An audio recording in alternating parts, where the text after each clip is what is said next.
First of all, thank you very much for being here, and thank you to Omar and Leslie for inviting me to be here. Lecture 2, yes. There you go.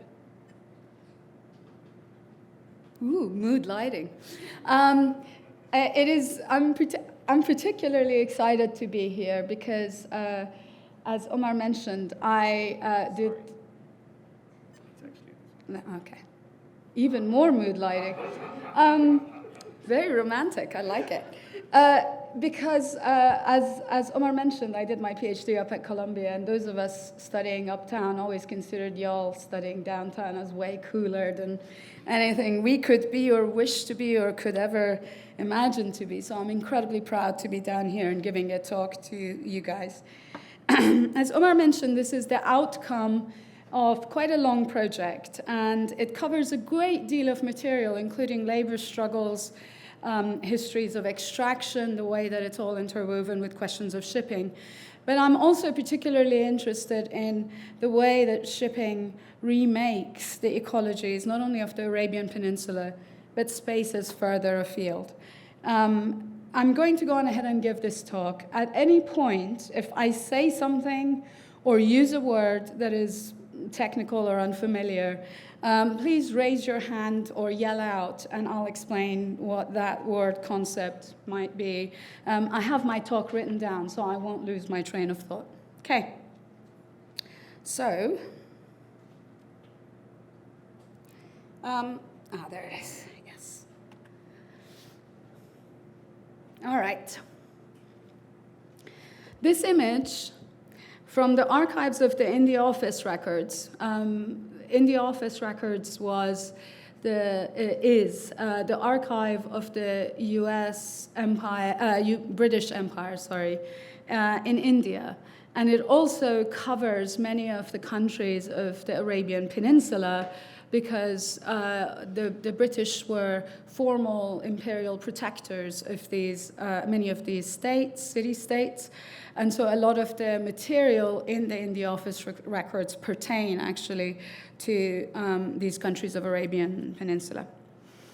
This image from the archives of the India Office Records not only symbolizes British rule over the Persian or Arabian Gulf, but also describes very literally the problems of British arrival on those shores. The robed man on the left of the image with his horse is thought to be Sheikh Mubarak al-Sabah, the ruler of Kuwait in 1903.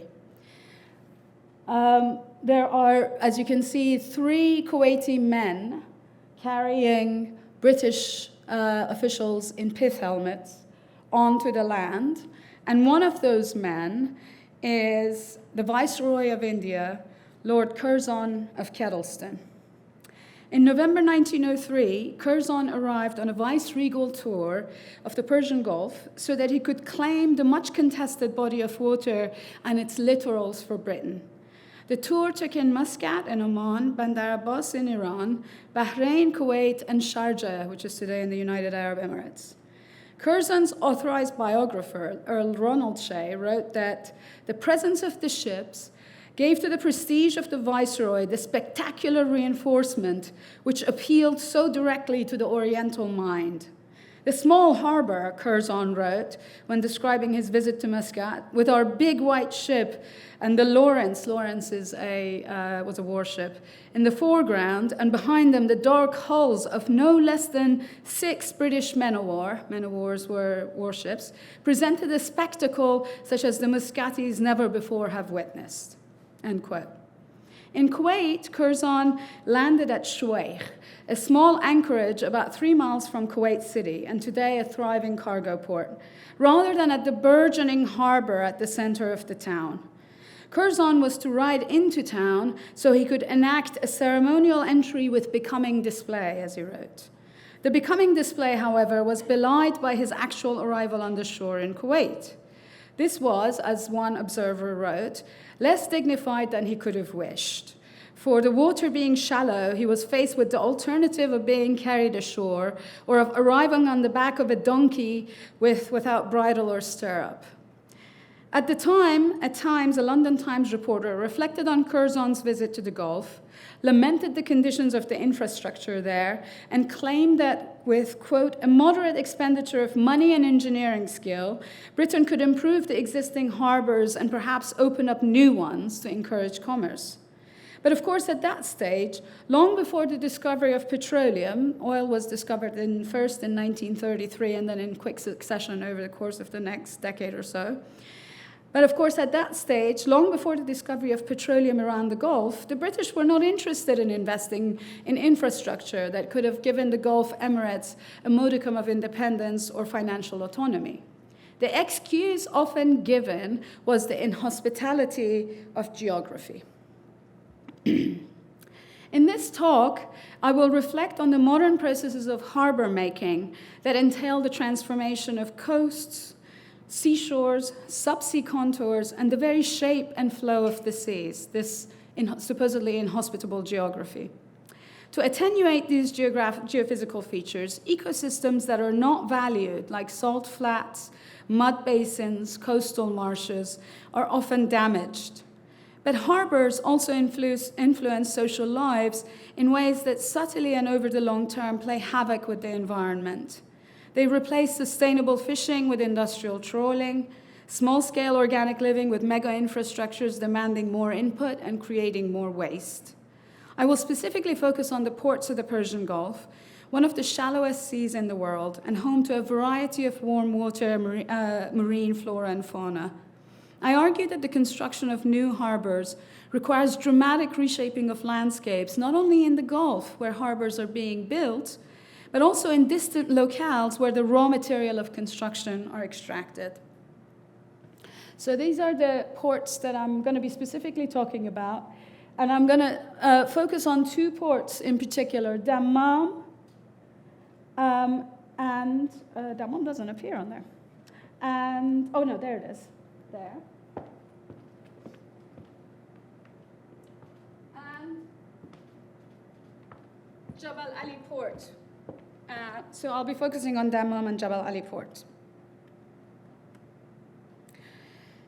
The Gulf ports that serve behemoth, ocean-going, deep draft ships require ever deeper harbors and vast flat spaces behind the berths, accommodating warehouses, parking lots for imported wheeled vehicles, swathes of secure land for colorful stacks of containers, and refrigeration connections for white reefers or refrigerated boxes. The port of Khor Fakkan sits on a beautiful bit of land backed by high mountains and faces the Gulf of Oman. A rocky hill stands, actually, let me go back and show you where that is.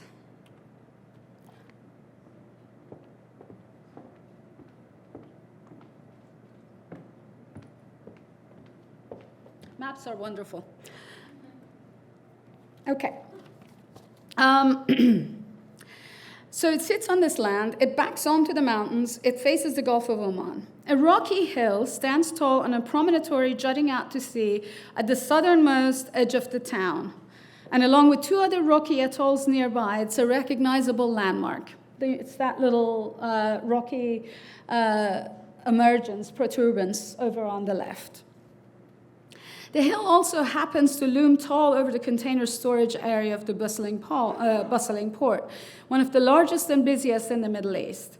When I visited the port, in the course of a conversation about expanding port capacity, the container terminal manager, who's a reserved British man who'd spent his entire career in ports in Britain and the Middle East, pointed dismissively to the hill and said that he could move that mountain if he needed more space to store the containers. For him, shaping the land, reclaiming it or flattening it or whittling away at it was no matter. This hunger for ever-expanding tracts of land to store containers or to have longer and more numerous ship berths and gantry cranes has pushed ports the world over out of city centers. The further the ports are from the hubbub of cities, the more they are rendered conveniently invisible and unreachable to most. This inaccessibility shapes not only landscapes, but labor regimes and living and working conditions for those who work at the ports, about which I will speak a little bit later. These global ports also necessitate a transformation of the seascape and the seabeds for ever deeper approach channels. So this is Khorfakkan also. For ever deeper approach channels to facilitate the movement of ever more gargantuan freighters and tankers. This is most astonishingly clear when steaming through the access channel to the container terminals at Jebel Ali port, the Middle East's largest and busiest port. So Jebel Ali, which is in Dubai, appears to be the 9th largest port in the world. Okay? It's on the top 10 list. It is the only port that is not either in East or Southeast Asia. That's how big it is. It's bigger than LA, LB, Los Angeles, Long Beach. It is bigger than Rotterdam. Now, if you look on that image, that is a Admiralty chart image of the port itself. It's got one of those palm islands that have been reclaimed right next to it, although it is not inhabited. And if you can see this thing, so the bits that are behind the palm island are where all the different ships come to berth. And that long approach there is a channel that has had to be dredged through the water in order for ships to be able to approach it. Now, this kind of reshaping is really obvious when you look at Jebel Ali. Carved out of a shallow seabed, the approach channel is a narrow conduit to land, which ships have to strictly follow. Admiralty charts, continually adjusted and updated by ship's officers with their scissors and glues and bit of printed corrections, show a channel that is at most 18 meters deep, passing through shallows that sometimes do not exceed 5 meters. 5 meters is about 15 feet. The significance of these depths is that some of the larger ships, especially when laden, can have drafts as deep as 17 meters. So they have to go through this incredibly narrow channel, and they have to keep to it because there's only about a meter down below clearance. Otherwise, they'll be grounding themselves. Accounts of ships running aground in these shallow channels or just outside their marked and buoyed boundaries are not rare. The superficiality of the waters is not helped by the ever-shifting, muddy seabed that is molded by tides and currents. The shamal, or northern winds, that bring with them illness and bad omens also affect sea currents and shift the seabed in unpredictable ways. The channels approaching Jebel Ali have to be dredged as often as the draft of the ship's berthing at the port deepens, and in fact even more often, because as currents shift, sometimes these dug-up channels end up getting filled. The Gulf is a relatively shallow young sea, formed only in the last 15,000 years as glaciers melted and the Indian Ocean rose and poured into the dry lake bed the Gulf had become. Even in the Red Sea, on the other side of Arabian Peninsula, which is a much older and deeper sea, the making of harbors requires marine engineering and an audacious reshaping of the sea and the shore. In the Red Sea, it is not the sandy shoals and muddy seabeds, but the treacherous maze of coral reefs running in lines both perpendicular and parallel to the coast that make navigation and berthing an act of skill and patience and experience among ship's captains. The turquoise sea at Jeddah is disrupted by churning gray waters skimming the surface of coral ridges and islands just under the surface. These are sometimes, though not always, marked with buoys or danger markers. So this is very, very close to the port of Jeddah, and as you can see, there are these two little gray islands. Those are just under the surface coral reefs, which are incredibly treacherous for ships. Though coral rocks and the limestone seabed of the Red Sea present different technical problems from the muddy shallows and shoals of the Gulf, marine engineering in both seas has transformed the sea and with it the coastlines.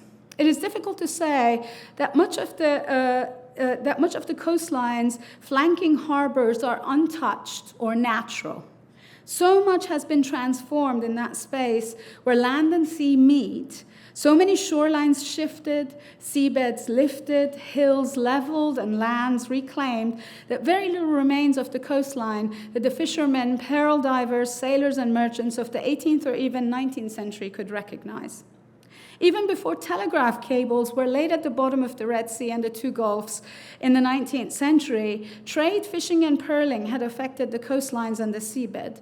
But the human choreography of these landscapes accelerated dizzyingly with the coming of imperialism, steamships, and modern capitalism.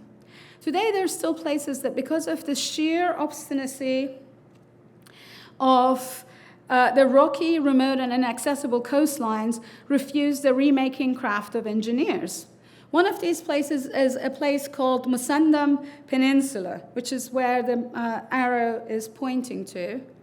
And Musandam Peninsula is foremost among these places that is not as engineered as many of these other places, because it's more or less, as you can see, very steep fjords, essentially, that do not have any kind of a gentle incline into the sea. They are not very hospitable to port making there. But land reclamation and dredging have affected perhaps the majority of the shores of the Persian Gulf, much of the southern coast of Gulf of Oman, and a good deal of the Saudi Arabian shoreline, especially in the Gulf side.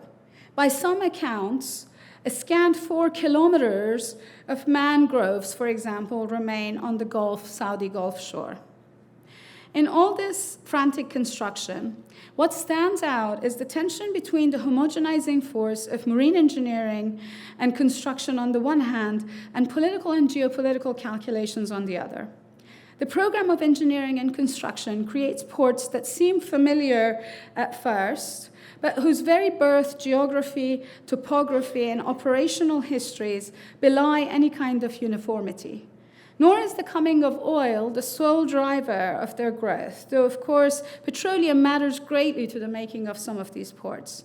The decision to situate a port in a specific inlet, a particular creek or river, or a given harbor is never a decision solely based on a cost-benefit analysis or determined by the contingencies of geography, morphology, or even a cunning commercial calculus. So much policies and politics and geopolitics goes into accounting for the malleable costs and projected benefits. So the first place I'm going to speak a little bit about is the port of Dammam, which I mentioned is in Saudi Arabia. When oil was discovered and exploited first in Bahrain in 1933, then in Saudi Arabia in 1938, and after the Second World War in rapid succession in other Gulf countries, new ports were needed. These ports were required not only to export crude oil via tankers, but also for the import of heavy goods, equipment, and cement needed for the construction of the oil extraction facilities, labor camps, and new urban conurbations meant to serve the oil fields. In a striking scene in his magnificent Petro novel about Saudi Arabia, it's called The Cities of Salt, Abdurrahman Munif writes about the arrival of cargo ships that brought with them the tools and equipment required for drilling oil. As more and more ships came to Saudi Arabia, more and more infrastructure was required to cope with the arriving cargo. The volume of goods was now far too large for offshore lighterage, offshore loading of stuff onto barges and then bringing them close, because Saudi Arabia also had very shallow coasts like Kuwait did, like that image. So the goods could not be brought close to the shore. Munif tells a story of how the port area was built. He explains, and I'm quoting, "The ships docked one after the other, and no sooner were the huge crates mounted up in ever higher hills with every new ship that another large plot of land was sealed off behind barbed wire. This land began in the middle of the Gulf coastline and stretched northward and eastward as far as the far-off hills. Soon after the arrival of a new group of foreign men in a ship different from the others, a phase of work began that never slowed or stopped. It was like madness or magic. Men traced back and forth with the raging yellow machines that created new hills racing behind them. They filled the seas and leveled the land, and they did all of this without pausing and without reflection. If ships are to berth at the shore rather than out to sea, harbors have to be dredged.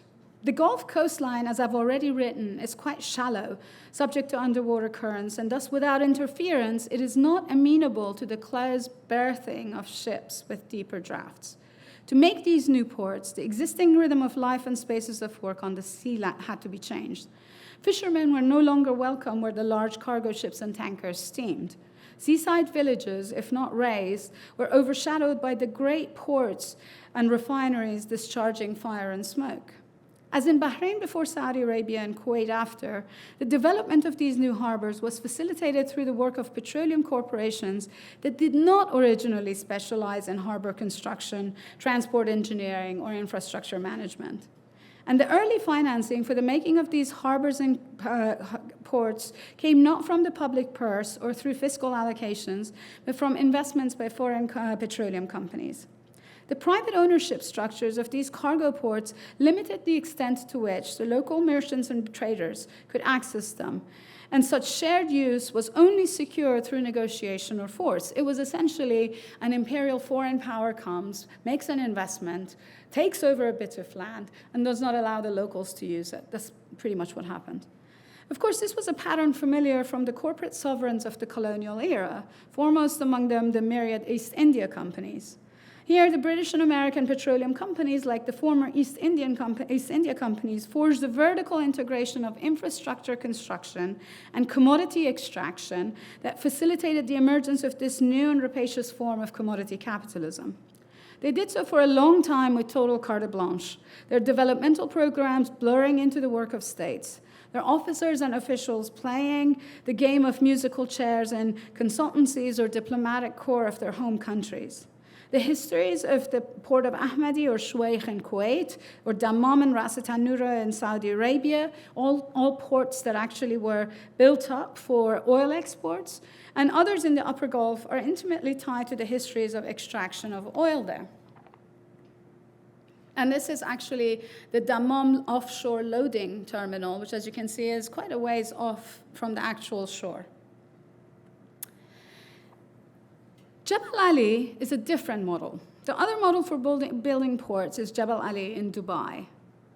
The world's 9th largest container port, the only one on the top 10 list of container ports that is not in East or Southeast Asia. And Jebel Ali, because it's in Dubai, is not as dependent on oil, because Dubai actually happens to be one of the Emirates that does not have a huge a huge reserve of oils. It's always been a kind of an entrepôt or trading port in its history. There's something extravagantly modernist about making the largest man-made harbor in the world, as Jebel Ali is, without regard to the obvious unsuitability of the site, both geologically and geopolitically. It is wildly optimistic to ignore the natural topographies in trying to make harbors conform to the demands of ever larger ships, especially on the shores of a sea that is so shallow and so prone to capricious undersea currents that shape and reshape the seabed eternally and affect its depth. Jebel Ali was constructed in record time, and with it a free zone where enterprise was crucial for avoiding taxation and regulation of labor and environmental laws, was crucial for the early growth in trade and custom at the port. At the time, to construct the port, a vast amount of sand and stone had to be dredged, which was then used for the reclamation of the port's built-up area. On several occasions, I had immense trouble getting permission to visit the port itself, and most port workers from whom I requested interviews offered to meet me outside its perimeter. It's a highly securitized port. You need an actual permit with several stamps and whatnot, and background checks almost to visit it, unless you work there, in which case you have been given entry into the port.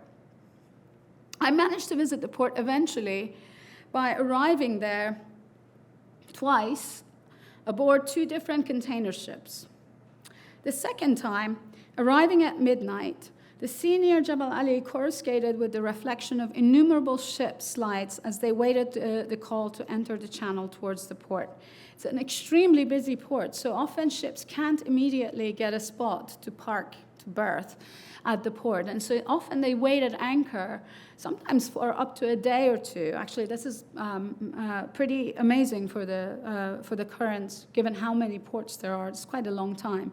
So they have to wait something like 24 hours before they're given permission to come in. When we were finally given permission to enter the channel, we were at the head of a small convoy of ships, all traversing along the slightly bent route of the channel towards the, let me show you that. What?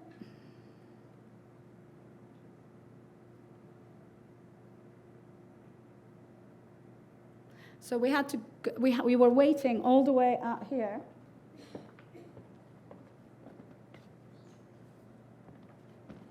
And we had to go through the channel itself.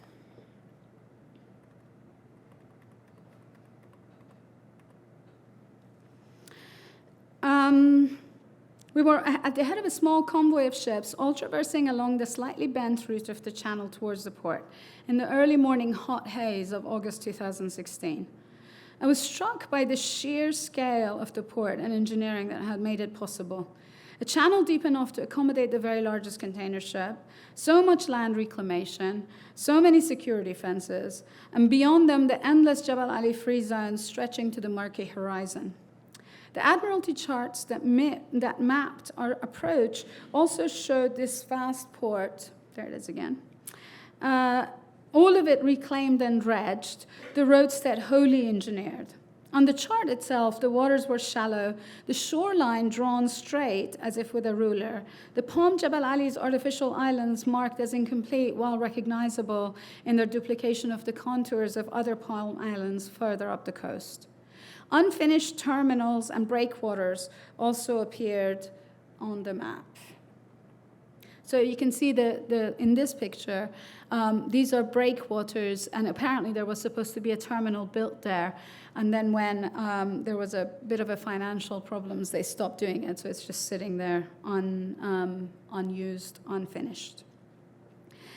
The port, heaving with activity and exhaling haze, is constantly metamorphosing, expanding, convulsing with production and trade.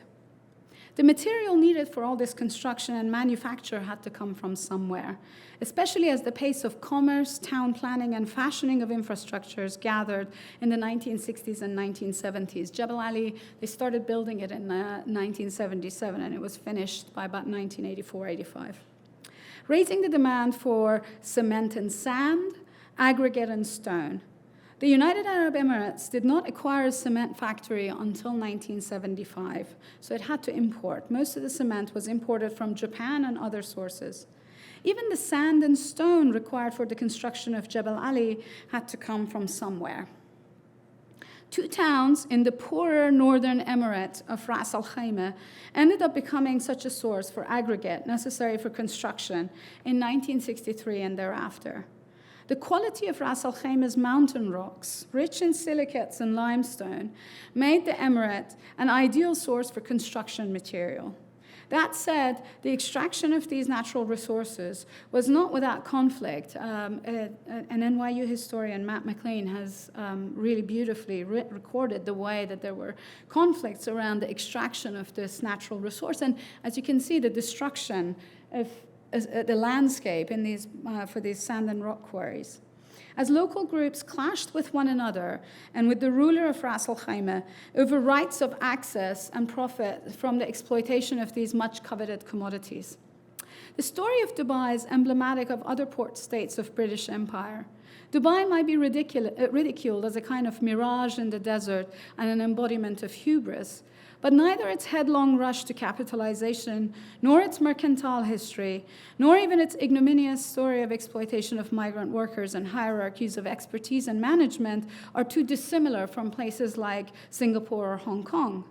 In its constant scramble for ever deeper harbors, in its ruthless molding, whittling, and carving up of sea into land and land into more land, in its stories of colonial control and decision-making, even in the self-serving legends told about its visionary local leaders, Dubai is like so many other nodes in the great matrix of commerce and capital worldwide. And if anybody's familiar with the histories of, again, Singapore and Hong Kong are the very good examples, you'll know that the kinds of land reclamation contamination, harbor digging, and the kinds of ecological upheaval and cataclysm that has happened in the Gulf has also happened in those places. The mechanized ports I've talked about are undoubtedly seductive, aesthetically speaking, in the way the vastness of engineering and technological modernity, the symmetry of metal and concrete, and the effusion of color, movement, and sound can be seductive. I trained as an engineer, so my undergraduate degree is in engineering, and so I do tend to find this kind of a technological sublime irresistible sometimes. When one doesn't think about the politics behind it, it's aesthetically incredible. There's so many, as you probably know, artists who take so much pleasure in photographing these container ports. Container cranes are balletic. Large ships are awesome. Even the vision of ships at anchor, whether shimmering in the distant haze or on a ship's automatic identification system screen, give a sense of worldly transactions, of the hidden movement of money and commodities that make capitalist accumulation and the production and consumption of goods possible. As far back as 1925, Walter Benjamin was titillated by the sensory plenitude of cargo ports. Visiting Genoa on a freighter, he described, I quote, "The sounds of unloading freighters all around me is the modernized music of the world." I love that, the modernized music of the world, end quote. In ports distant from city centers, this music of the world is still played by an orchestra of gantry cranes, containers clanging against one another, and trucks rattling over rails. But the audience for such music is far smaller than it would have been in harbors at the center of the town in the time Walter Benjamin wrote about. City center harbors of the peninsula are today either sites for hotels and cafes or ports of transit for cruise ships, those gleaming white maritime cities carrying thousands of bodies and tons of pollution. So many of the modern ports of the Arabian Peninsula, and particularly those on the shores of the Persian Gulf, have had to be built by machines and men in impossible settings. What makes the ports of Arabian Peninsula so distinct is the preponderance of petroleum and chemical tankers, offshore loading products, and offshore loading and unloading platforms, and the importance of bunkering or oil fueling, to the economies of these countries. Of the 97.2 million barrels per day of crude oil and petroleum products, almost 20% passes through the Hormuz Straits. That strait over there. 16% of it goes through Malacca Straits, and another 5% goes through the Bab el-Mandeb. Most of these tankers take on their cargo at the Boys loading islands and VLCC, very large crude carrier terminals of the peninsula, like the one that I showed you from Dammam, where it's completely offshore and there's a loading terminal there. Some fill their load in the Gulf and then top up their cargo in the deeper terminals outside Hormuz. Because if you recall, I said that the Gulf is very shallow.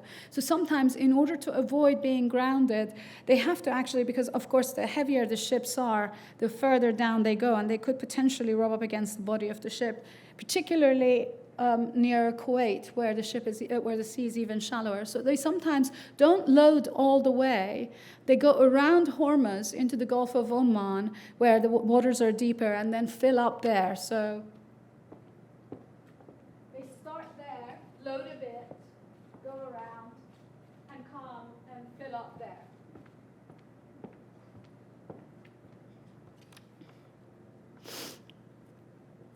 Fujairah, in particular, as you can see just there, serves this function. And I'll explain what this image is in a minute. Especially for ships loading the same grade of Abu Dhabi crude, because Abu Dhabi has a pipeline carrying its crude to Fujairah, bypassing Hormuz. So if you look at that, that's something called the automatic identification system. It's a screen on board every ship that allows the ship's captain to know where there are other ships nearby. Functions a little bit like radar, if you will. Ships have to turned on their transmitter in order for you to be able to see it. And actually, one of the interesting things was warships never had theirs on, so you never actually knew you were coming up to a warship until you got close enough to see them. But if you look at that, those little black triangles, each of them indicates a ship. Do you see that incredibly intense blob of black? That is all of the oil tankers waiting to load at Fujairah. There's probably about 200, maybe 300, all at anchor waiting there to load ships. Just imagine there are 200 to 300 ships right there in that spot, and they're all oil tankers or petrochemical tankers.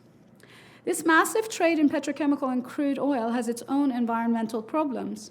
A quarter of all oil spills enters the marine environment as a result of tanker transport. Accidental leaks at loading or unloading, ship groundings, and ship collisions can cause oil spills. But tankers are not the only source of maritime pollution. Discharge of ballast water by container and bulk ships in unregulated or lightly regulated ports similarly releases pollutants. And I'll explain what that is. Though today, ballast and oil fuel tanks are supposed to be discrete and separated. Now, when ships are empty, they sometimes get too wobbly.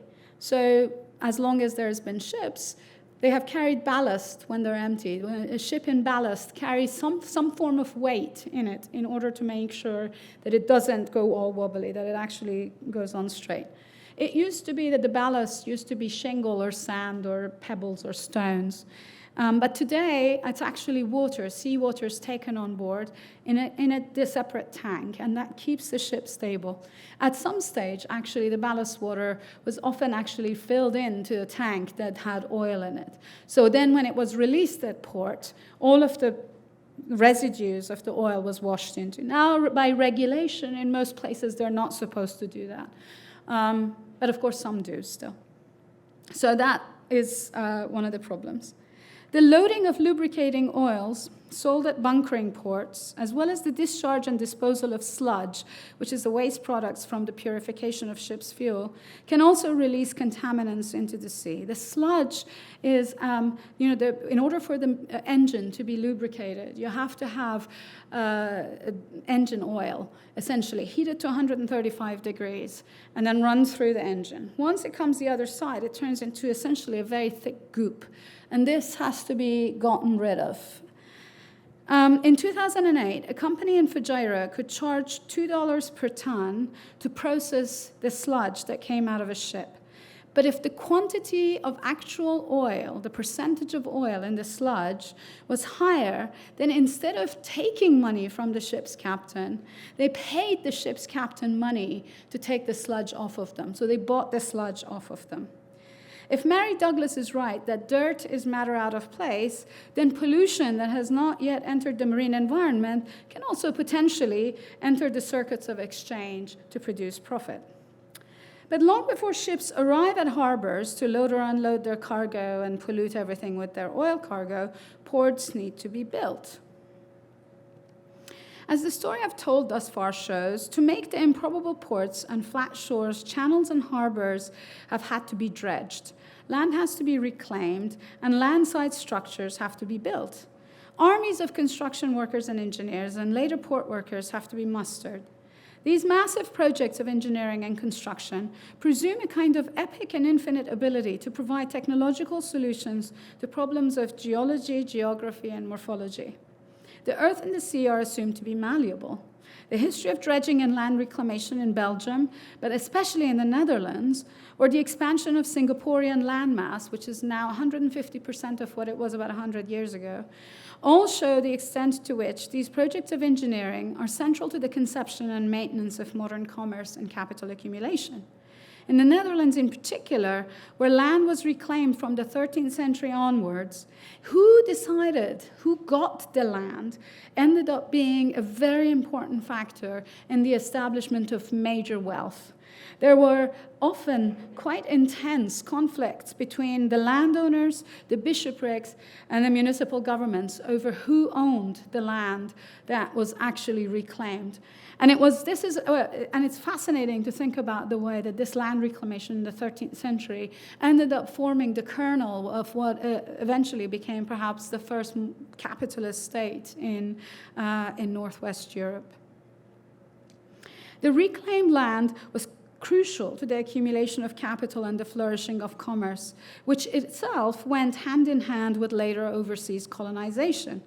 The process of land reclamation in Northwest Europe then not only shaped authoritative and exploitative relations at home, but had secondary and tertiary effects abroad at far distances.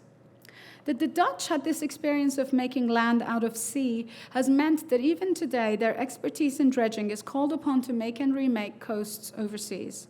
Much of the transformation of the coasts and shorelines of the Arabian Peninsula, especially in port building, have been affected by firms like Van Oord and Royal Boskalis of the Netherlands, or Jan de Nul and Diem of Belgium.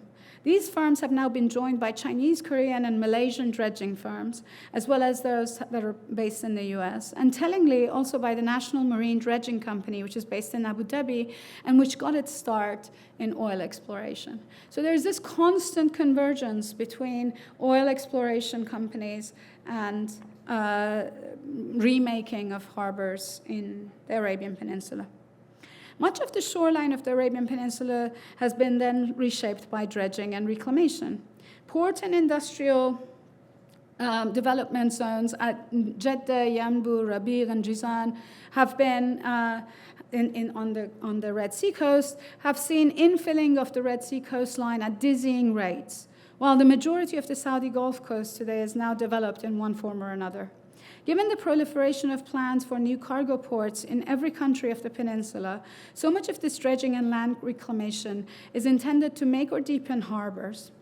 Dredging can have catastrophic effects. The deep sweeps of seabed and coastline disturb the sediments and the seabed and upturn the fragile biological habitats under the sea or at the shoreline.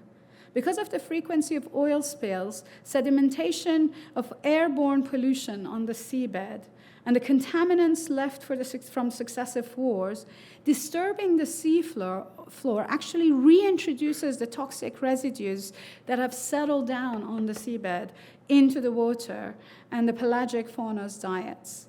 Coral communities are wrenched apart by dredging cutters and suction pipes. Sabkhas and mudflats, these are sabkhas, or salt flats, and there's particularly some extremely important sabkhas in the UAE, in Abu Dhabi, and they are extraordinarily important for a broad variety of flora and fauna, and as you can see, they're already quite destroyed by plastic bottles there, but they're also destroyed by dredging. Sabkhas and mudflats, which are rich environments for marine and coastal species, are despoiled. The coastline of the Gulf are quite unstable and shift dramatically with tidal surges, even with storms. So there are lots of mangroves and things. A former seafarer and trader recounted in an oral history of the Ras Al Khaimah, and this is interesting because it indicates the extent to which the local seafarers, had a knowledge of the ecology of these places. This is what he says.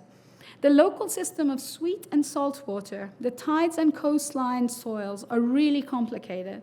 They shift and act upon each other in ways that cannot be foreseen. It depends on rainfalls and floodwaters and tides.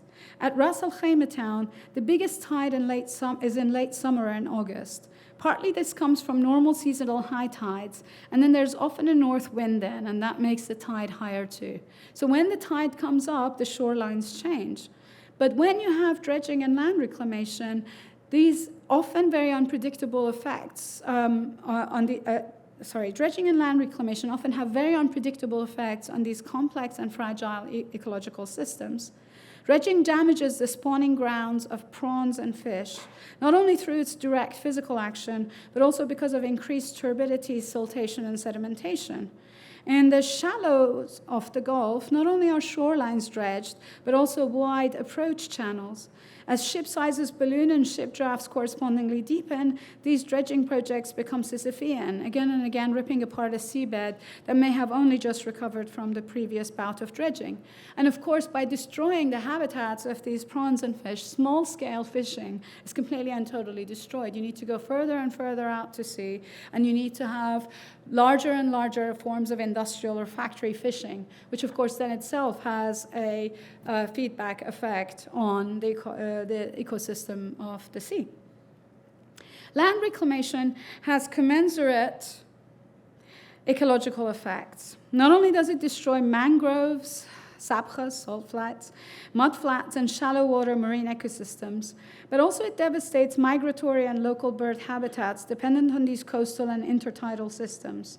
Infilling coastal areas with material dredged from the sea introduces sedimented marine pollution into liminal coastal areas and shorelines. In many instances, the change in the morphology of the shoreline also affects wave and current patterns, paradoxically increasing erosion at the shoreline. But the effects of land reclamation are not solely ecological. So these are images from Bahrain, and as you can see, it's the amount of land that has been reclaimed out of the sea is extraordinary, particularly in the northern part of the islands, but also a little bit in the south. And there's further planned land reclamation. As shorelines shift and maritime cartographies change, so do sea borders, exclusive maritime economic zones, and other topographic features that are transformed into legal and political categories. As Abdul Khal writes in his novel about Jeddah, which one of you guys introduced me to, by the time residents woke from their stupor, their patch of sea was already buried under hundreds of thousands of tons of earth and divided up into valuable plots of real estate and housing developments. None of their carefully preserved deeds confirming their ownership could help people recover the lands of their ancestors. He's writing about Jeddah. Jeddah woke to hundreds of workers walling off its shorelines. The sea was parceled off, and no one batted an eyelid as city councillors and the retinue of bureaucrats, lawyers, brokers, and developers all got their share. Nothing was left for the rest of the population. The fishermen were the first to suffer from this de facto exclusion from their time-honored fishing grounds. When they first brought in the tons of earth from nearby wadis to reclaim the earth, Hamid looked around for his favorite place on the shorefront and found it gone. Now, this could be potentially, you could say, well, this is a really sort of an affective fiction. But in fact, facts also bear the same thing out.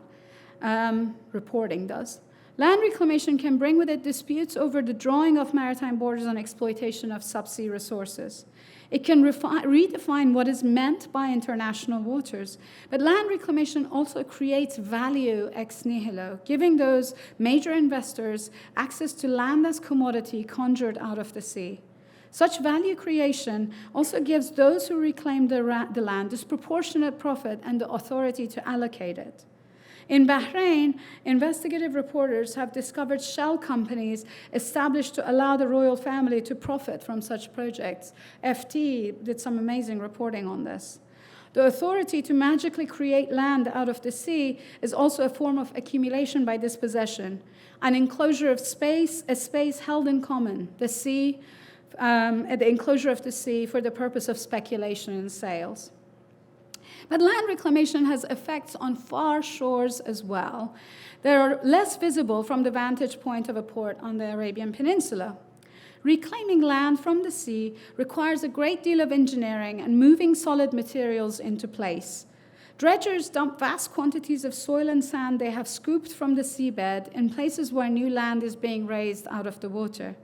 However, the creation of new headlands, islands, keys, and breakwaters almost always requires stone or concrete. To make concrete, cement has to be mixed with sand and aggregate. Aggregate is different sized pebbles and rocks and things, in varying proportions depending on the particular chemical makeup of the environment for which the concrete is intended. It may come as a surprise that sand is one of the world's biggest traded commodities by volume, if not value.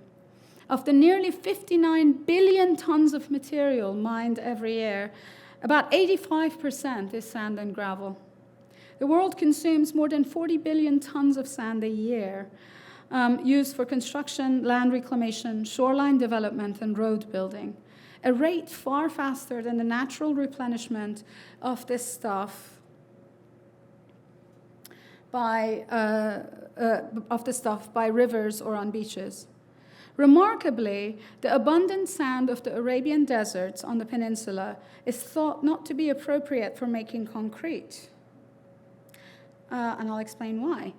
Concrete mixing requires angular sand, so the little grains have to be angular. So if you look at the beach sand or the river sand, the grains are actually different shapes, different sizes, which allows for them to actually hold on better and make a concrete better because they're water eroded. Whereas if you look at desert sand, because it is wind eroded, it tends to be both much more uniform and much more rounded. So desert sand, as it is eroded as it is by winds, is far too rounded and smooth for making concrete. So as world cities hunger for construction and trade, sand mining has become a more visible ecological crisis. In 2014, the United Nations Environmental Programme sounded the alarm about both legal and illegal sand mining. This is the port of Madras in India. Quarrying sand from rivers has had such detrimental effects on the riparian environment of so many countries that many states have banned them. In Myanmar, the riverbed sand of most rivers has been shipped to Singapore to feed its hunger for new land, leaving the rivers of Myanmar vulnerable to flooding and its riverbanks to erosion. Excavating sand from riverbeds can change the form of the beds and affect flows. It can stir up sediments, creating a watery storm of particles, altering biodiversity and water quality in rivers, which often actually provide even water for drinking or agriculture. It can catastrophically transform vegetation and water temperatures, and the efficiency and safety of riverine infrastructures like dams and dikes, as well as bridges and crossings and embankments. Sand dredging in rivers can accelerate the washing away of soil from riverside lands and damage the livelihoods of people depending on these lands and the bounty of the rivers. On beaches, it threatens coastal flora and fauna, accelerates shoreline erosion, reduces natural protection from sea storms and tsunamis, and undermines beachside infrastructures. Entire beaches in the Caribbean and Pacific have been stripped of their sand, and entire sand atolls, for example in Indonesia, have disappeared in order to feed this insatiable hunger for sand. Though fiercely contested, the transnational exploitation continues. And there's now enormous amounts of grassroots activism about protection of these sands. And there was a really amazing article in The New Yorker about one such activist that had been killed by sand smugglers. In addition to the sand and gravel necessary to make concrete, the vast quantity of cement needed, usually about 13 to 15% of the volume of the concrete, is itself a source of great environmental degradation. To make cement, limestone has to be baked at around 1450 degrees centigrade in powerful kilns to produce something called clinker, which is hardened rock. The gray powder that is often bagged and sold to be mixed with aggregates is this clinker after it has been ground down. Firing a kiln to such a high temperature consumes huge amounts of fuel. Baking the stones produces around 1 ton of carbon dioxide per ton of cement produced. It's one of the most polluting industries in the world. Thus far, no amount of energy-saving additives mixed with the limestone, nor efficiency savings in the operation of cement kilns have had an appreciable effect on reducing the energy wastage and carbon dioxide production. There's even been talk of recycling that already used concrete, but the problem is that if you use already used concrete, the integrity of the concrete is not the same. And with each iteration of recycling, it becomes weaker and weaker. So in fact, concrete cannot be used for higher standards of housing, say, for example, if it has been recycled. So on the one hand, there's the extraordinary technological sublime of the port, with its modernized music of the world, its provision of infrastructure so necessary to the working of capital. And then there's the ecological degradation near and far that comes with it. My focus has been almost entirely on the Arabian Peninsula, but there are a series of questions I want to ask, though I'm not sure I can answer them here. I want you guys to think about it. First, what do we make of the imperial refusal to develop the necessary infrastructures, which is the story with which I began, because having weak dependent rulers was necessary for the maintenance of British imperial power? It's important to think of this refusal when we see the modernist will to produce more and more infrastructures. There's a kind of a response to the imperial holding back of the local economies.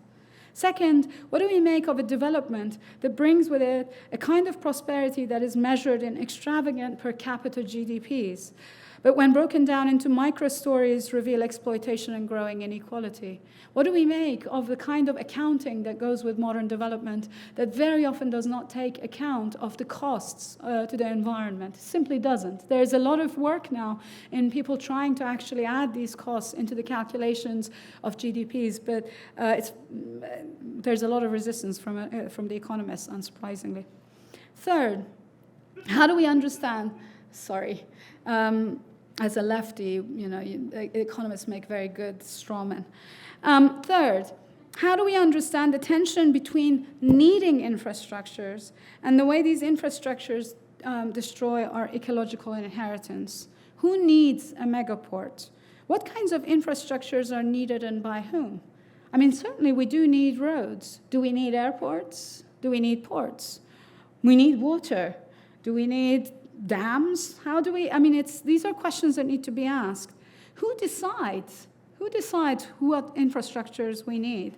Who, near and far, benefits from this infrastructural power? And who, near and far, is worsted by it? Thank you.